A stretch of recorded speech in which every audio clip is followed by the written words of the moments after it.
Here's our first example of a linear transformation like this, and this is going to be our most familiar example, a good one to start with.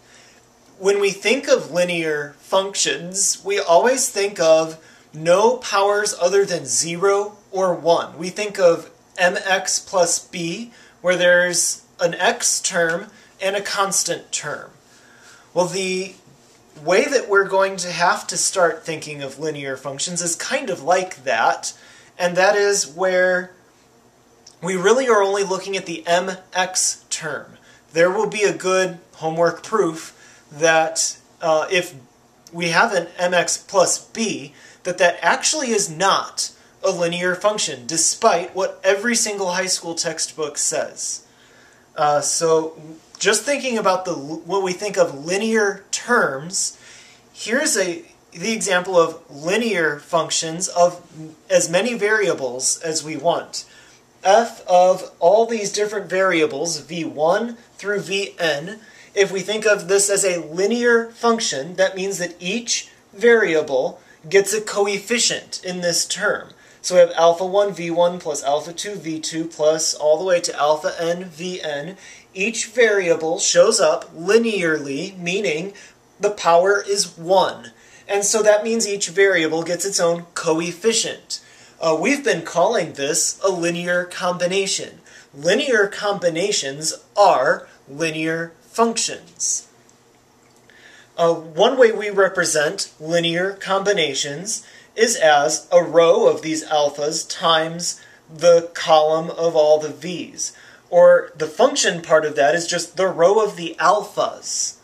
The alpha 1, alpha 2, all arranged in a row. And so now, keeping with the notation on the handout and switching then to the bottom of page 2, if we store all of the alphas in a row, and I put A transpose to emphasize that this is not a column, but a row. We usually use lowercase letters to denote columns or vectors, but a function coming from the left like this combination would be like multiplying by a row on the left. And actually, toward the beginning of this class, we called these covectors. And now there's an explanation to that covectors. If you ever want to go back to those notes and figure that out, a covector would be the coefficients to all these vectors in the linear combination. A covector represents a function, and functions then behave like vectors. In this case, it's a row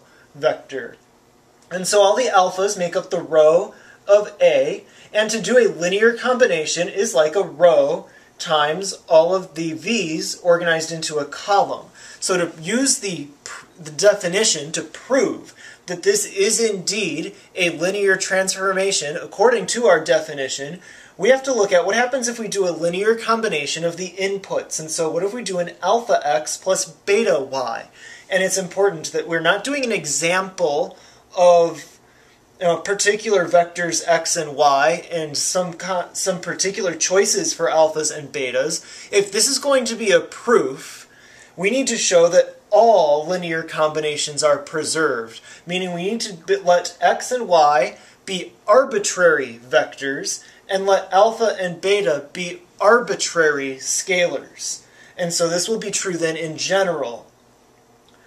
So we'll start with this left-hand side, alpha transpose of a linear combination of the inputs, and we will begin using the properties to show, we can see the results, we'll show that this is the same as alpha and beta as the linear combination of the outputs, A transpose x and A transpose y. So do we see how, by the way, when we explain or think about a proof, we look at where we're starting and where we are going. I've not explained anything in the middle yet. It's important to know where to start and where to end first. So now here we will go through the steps to get from where we are to where we want to go in this proof that we have set up for ourselves. First, we will actually write out the definition of row times column, sometimes called the dot product or inner product. More on that in chapter 3. So we'll make sure we get this part for now. But the inner product, or a row times a column, is A1 times the first component, alpha x1 plus beta y1. We know that the first component is alpha x1 plus beta y1 because of our vector space axioms.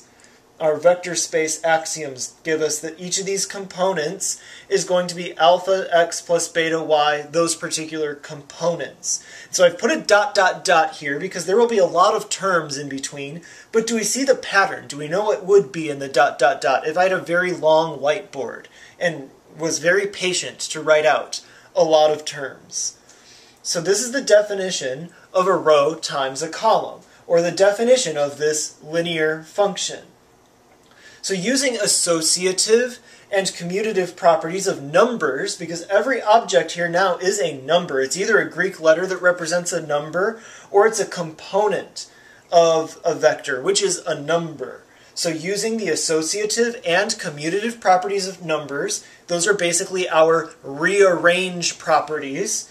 We rearrange these so we have an alpha a1 x1, and we take all the alpha terms, all of them that have an alpha. Notice the first one will always have an alpha, and we put those first, and we then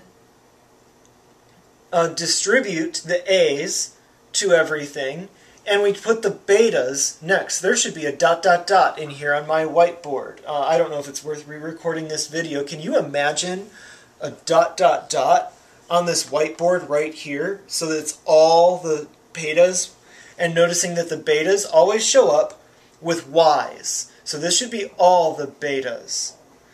So then if we factor out the alpha, that's using the distributive property backwards as factoring out the alpha, then we're left with a1x1 plus dot dot dot anxn, and also over here all the a1y1s dot dot dot all the way through anyn, which those by definition are the row times column. So if we didn't get this proof the first time we watched the video, then you're normal, and you should re-watch the video and maybe pause it and go back and forth if you need to. But remember where everything came from. Our overall strategy is the definitions on the first page of the handout. If we want to show that a function is linear, we need to show that it preserves the linear combination.